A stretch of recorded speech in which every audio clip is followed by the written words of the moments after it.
હમણાં ગ્રાહક લેવા આવશે અને કારીગરો મળતા નથી.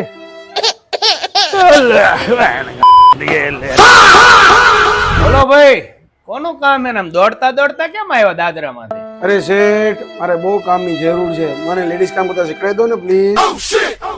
અરે મુંજાવશો શું, શીખડાઈ દે. જોઈ લો, આ ભાઈને શીખડાઈ દીધું. 7 વર્ષથી આપણી આગળ શીખે.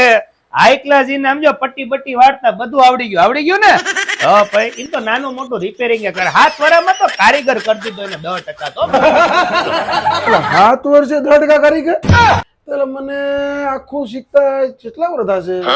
લાગે હું મરી જ જઈશ. અરે તમે બહુ વિચારોમાં. જો અમારા બીજા કારીગરે આવી ગયા, અહીંયા આવતા રહો.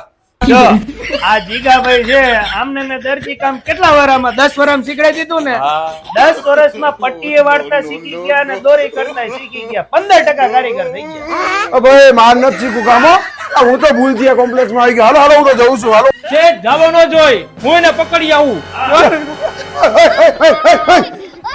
અરે ભગવાન, નવો કારીગર આવ્યો તો એ વહી ગયો ને. આને ક્યારનો બાંધીને રાખ્યો તો. આ સેટ કરીને એ ભાગી ગયો. હવે મારે સીવા બેવું પડશે. ખરેખર કારીગરોની બહુ તકલીફ છે દરજી કામમાં. રોમ રોમ ભાઈઓ.